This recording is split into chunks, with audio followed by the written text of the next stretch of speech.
Madam President, Mr. Secretary General, world leaders, ambassadors, and distinguished delegates, 1 year ago, I stood before you for the first time in this grand hall.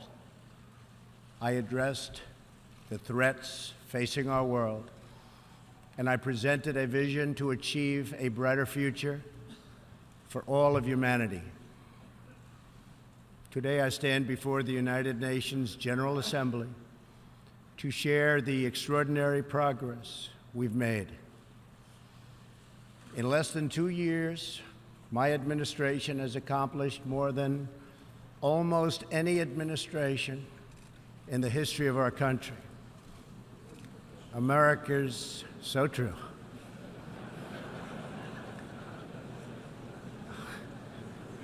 Didn't expect that reaction, but that's okay.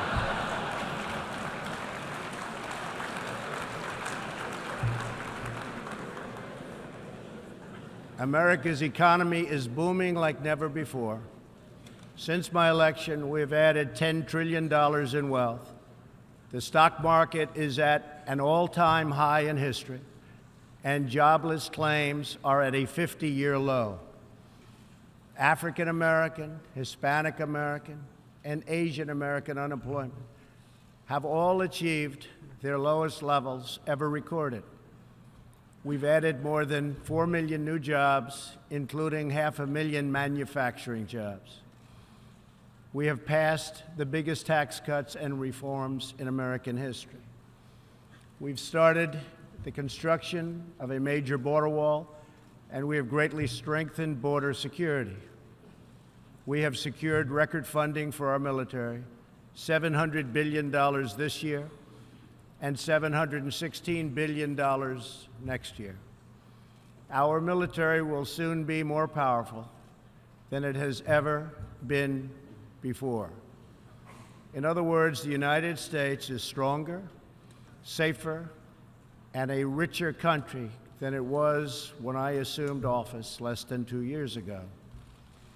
We are standing up for America and for the American people, and we are also standing up for the world.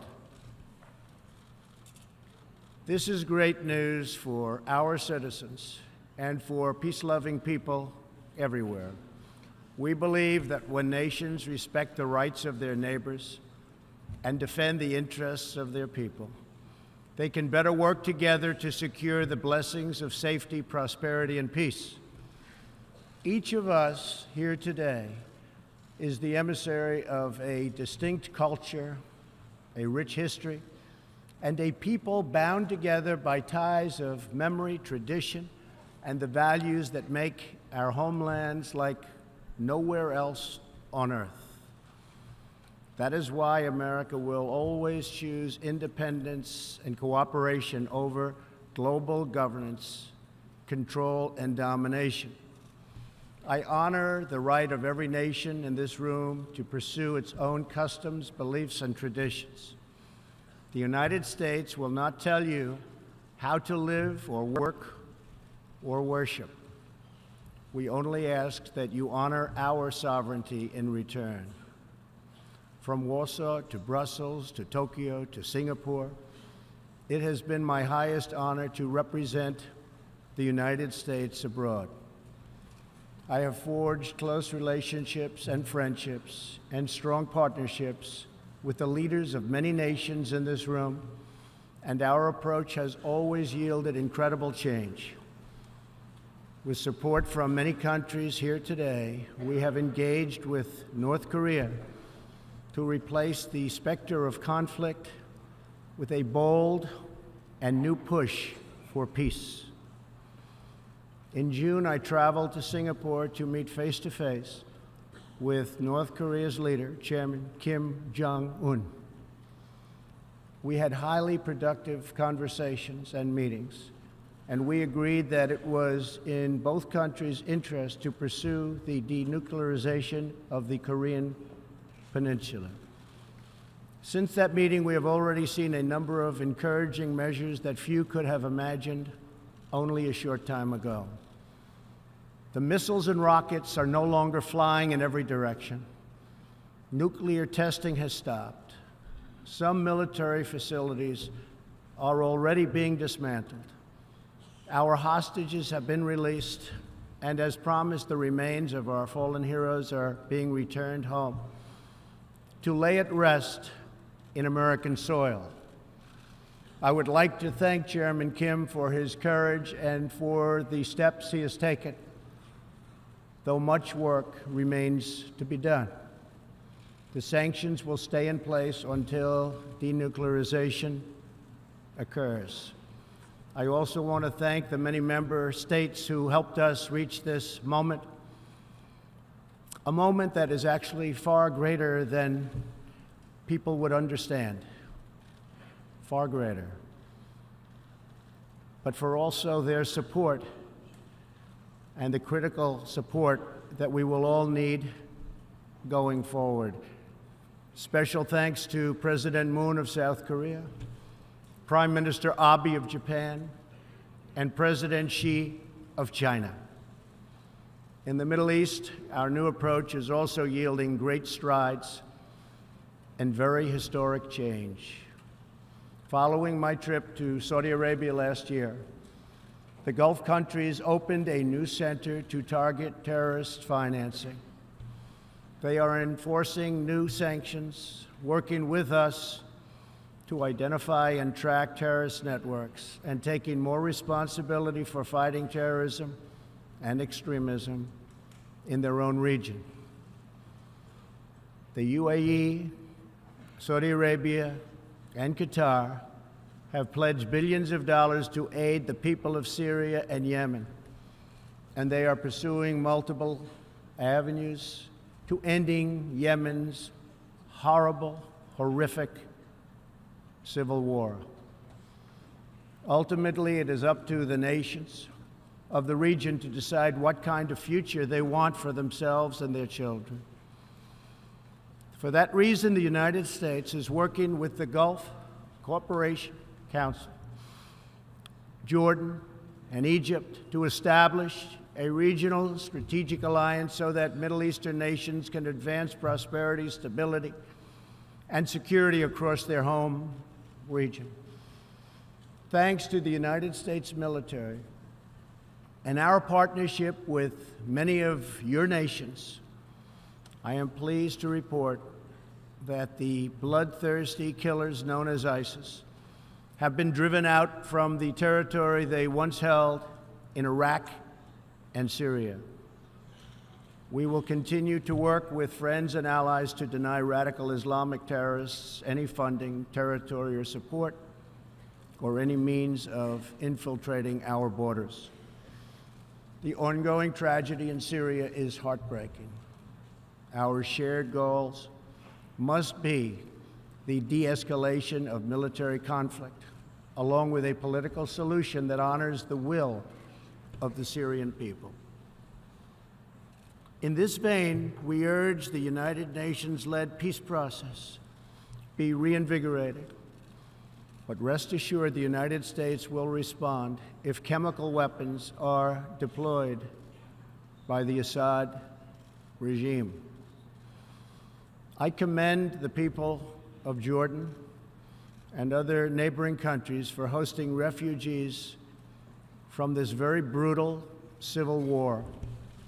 As we see in Jordan, the most compassionate policy is to place refugees as close to their homes as possible, to ease their eventual return to be part of the rebuilding process. This approach also stretches finite resources to help far more people, increasing the impact of every dollar spent. Every solution to the humanitarian crisis in Syria must also include a strategy to address the brutal regime that has fueled and financed it, the corrupt dictatorship in Iran. Iran's leaders sow chaos, death, and destruction. They do not respect their neighbors or borders or the sovereign rights of nations. Instead, Iran's leaders plunder the nation's resources to enrich themselves and to spread mayhem across the Middle East and far beyond. The Iranian people are rightly outraged that their leaders have embezzled billions of dollars from Iran's treasury, seized valuable portions of the economy, and looted the people's religious endowments, all to line their own pockets and send their proxies to wage war. Not good. Iran's neighbors have paid a heavy toll for the region's agenda of aggression and expansion. That is why so many countries in the Middle East strongly supported my decision to withdraw the United States from the horrible 2015 Iran nuclear deal and reimpose nuclear sanctions. The Iran deal was a windfall for Iran's leaders. In the years since the deal was reached, Iran's military budget grew nearly 40%. The dictatorship used the funds to build nuclear-capable missiles, increase internal repression, finance terrorism, and fund havoc and slaughter in Syria and Yemen.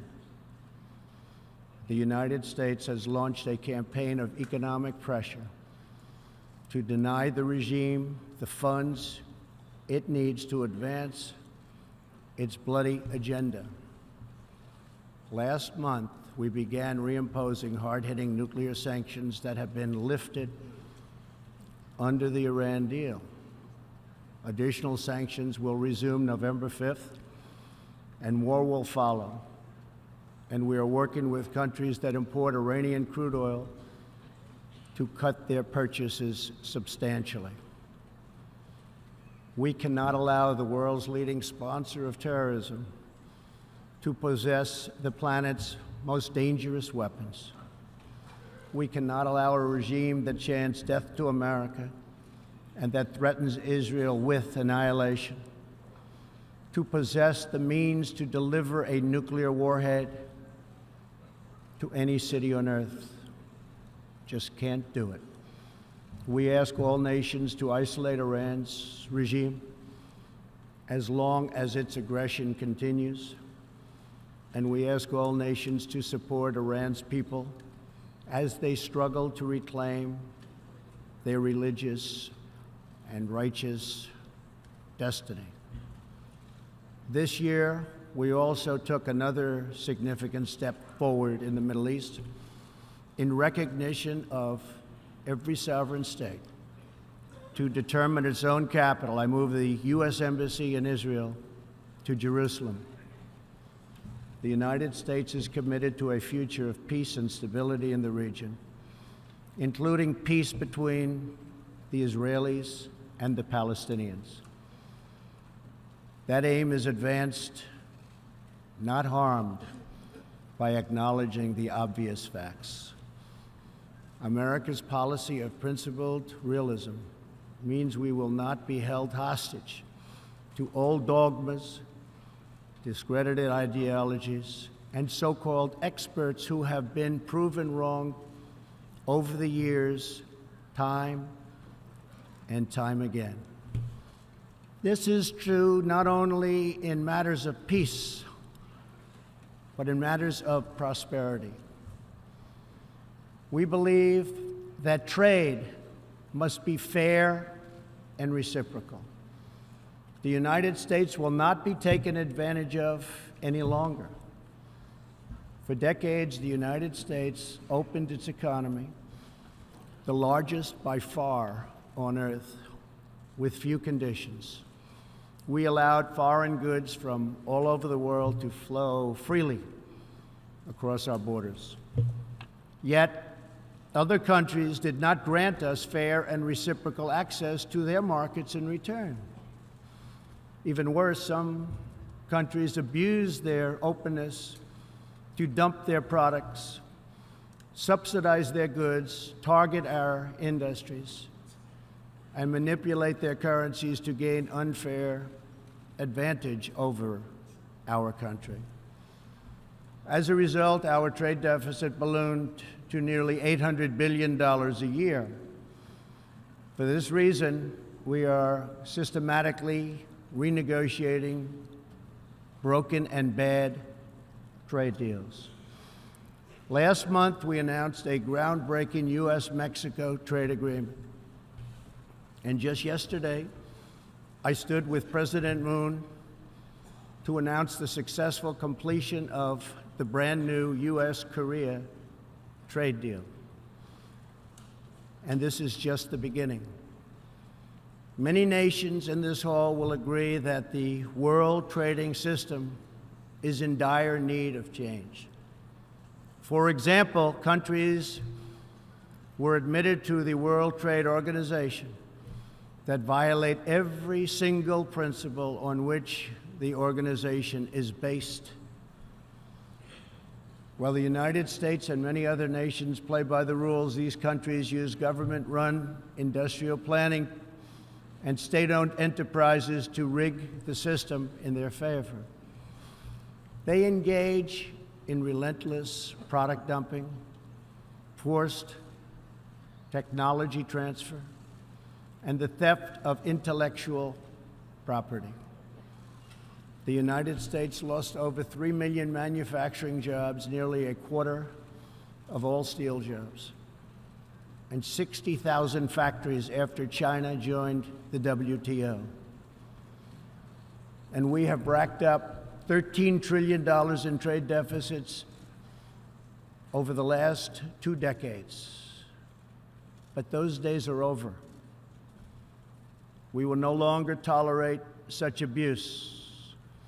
We will not allow our workers to be victimized, our companies to be cheated, and our wealth to be plundered and transferred.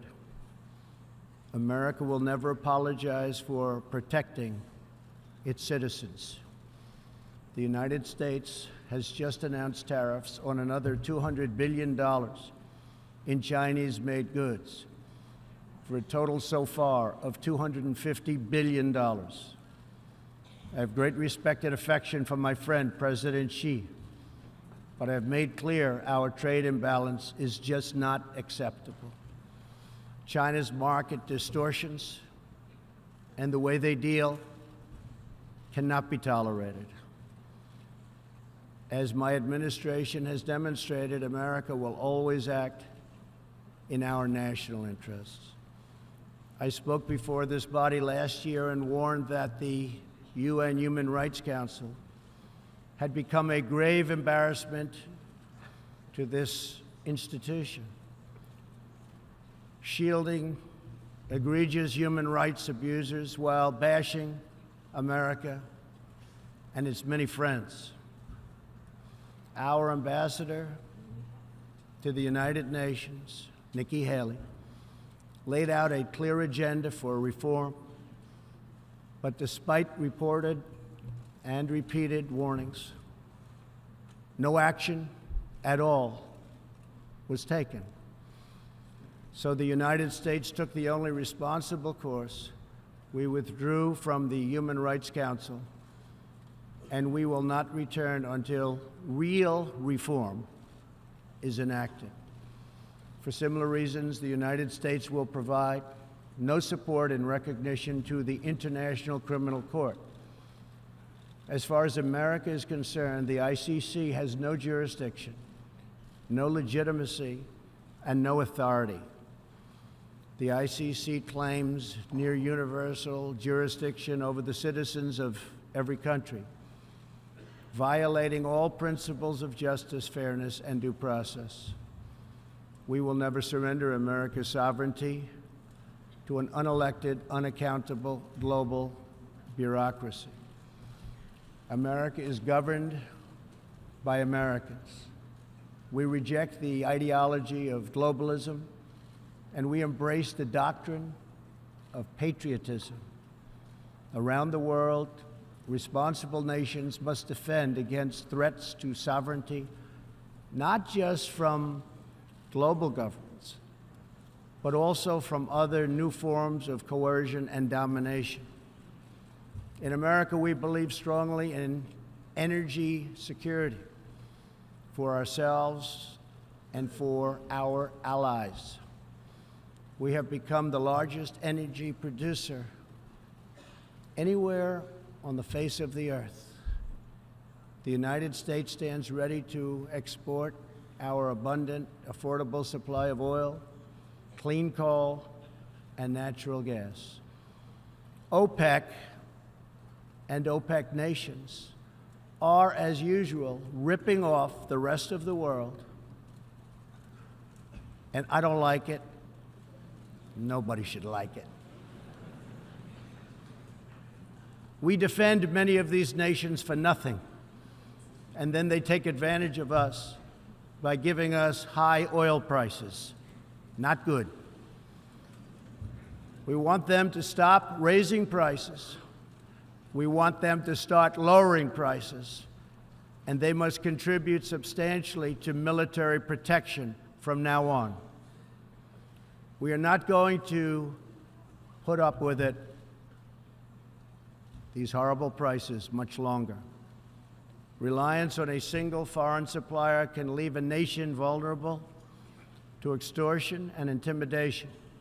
That is why we congratulate European states such as Poland for leading the construction of a Baltic pipeline so that nations are not dependent on Russia to meet their energy needs. Germany will become totally dependent on Russian energy if it does not immediately change course. Here in the Western Hemisphere, we are committed to maintaining our independence from the encroachment of expansionist foreign powers. It has been the formal policy of our country since President Monroe that we reject the interference of foreign nations in this hemisphere and in our own affairs. The United States has recently strengthened our laws to better screen foreign investments in our country for national security threats. And we welcome cooperation with countries in this region and around the world that wish to do the same. You need to do it for your own protection. The United States is also working with partners in Latin America to confront threats to sovereignty from uncontrolled migration. Tolerance for human struggling and human smuggling and trafficking is not humane. It's a horrible thing that's going on at levels that nobody has ever seen before. It's very, very cruel. Illegal immigration funds criminal networks, ruthless gangs, and the flow of deadly drugs. Illegal immigration exploits vulnerable populations, hurts hardworking citizens, and has produced a vicious cycle of crime, violence, and poverty. Only by upholding national borders, destroying criminal gangs, can we break this cycle and establish a real foundation for prosperity. We recognize the right of every nation in this room to set its own immigration policy in accordance with its national interests, just as we ask other countries to respect our own right to do the same, which we are doing. That is one reason the United States will not participate in the new global compact on migration. Migration should not be governed by an international body unaccountable to our own citizens. Ultimately, the only long-term solution to the migration crisis is to help people build more hopeful futures in their home countries, make their countries great again.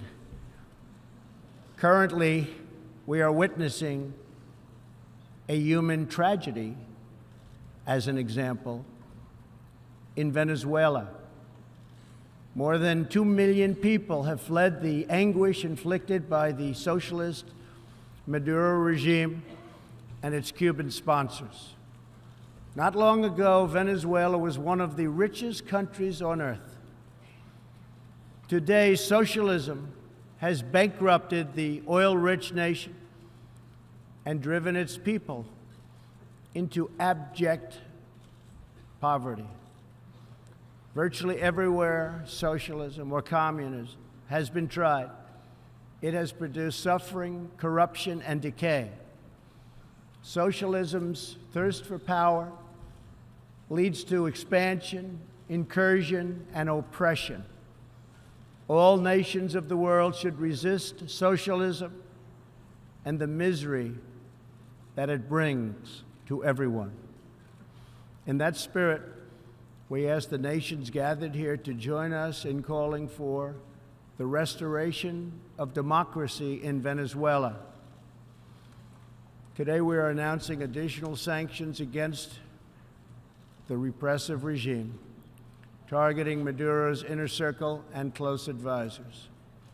We are grateful for all of the work the United Nations does around the world to help people build better lives for themselves and their families.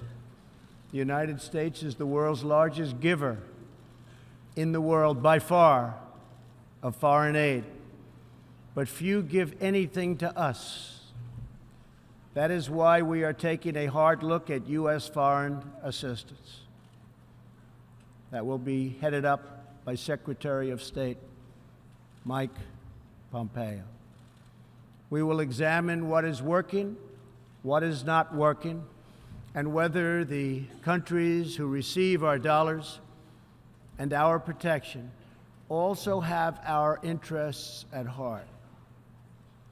Moving forward, we are only going to give foreign aid to those who respect us and, frankly, are our friends.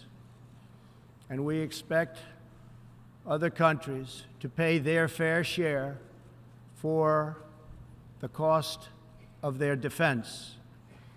The United States is committed to making the United Nations more effective and accountable. I have said many times that the United Nations has unlimited potential. As part of our reform effort, I have told our negotiators that the United States will not pay more than 25% of the UN peacekeeping budget. This will encourage other countries to step up, get involved, and also share in this very large burden. And we are working to shift more of our funding from assessed contributions to voluntary, so that we can target American resources to the programs with the best record of success. Only when each of us does our part and contributes our share can we realize the UN's highest aspirations. We must pursue peace without fear, hope without despair, and security without apology. Looking around this hall, where so much history has transpired, we think of the many before us who have come here to address the challenges of their nations and of their times. And our thoughts turn to the same question that ran through all their speeches and resolutions, through every word and every hope. It is the question of what kind of world will we leave for our children, and what kind of nations they will inherit. The dreams that fill this hall today are as diverse as the people who have stood at this podium, and as varied as the countries represented right here in this body are. It really is something. It really is great, great history. There is India, a free society, over 1 billion people, successfully lifting countless millions out of poverty and into the middle class. There is Saudi Arabia, where King Salman and the Crown Prince are pursuing bold new reforms. There is Israel, proudly celebrating its 70th anniversary as a thriving democracy in the Holy Land. In Poland, the great people are standing up for their independence, their security, and their sovereignty. Many countries are pursuing their own unique visions, building their own hopeful futures, and chasing their own wonderful dreams of destiny, of legacy, and of a home. The whole world is richer. Humanity is better because of this beautiful constellation of nations, each very special, each very unique, and each shining brightly in its part of the world. In each one, we see awesome promise of a people bound together by a shared past and working toward a common future. As for Americans, we know what kind of future we want for ourselves.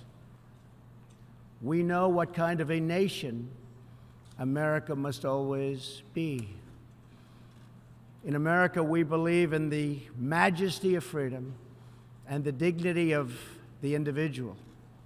We believe in self-government and the rule of law, and we prize the culture that sustains our liberty, a culture built on strong families, deep faith, and fierce independence. We celebrate our heroes. We treasure our traditions. And above all, we love our country. Inside everyone in this great chamber today, and everyone listening all around the globe, there is the heart of a patriot that feels the same powerful love for your nation, the same intense loyalty to your homeland, the passion that burns in the hearts of patriots and the souls of nations has inspired reform and revolution, sacrifice and selflessness, scientific breakthroughs, and magnificent works of art.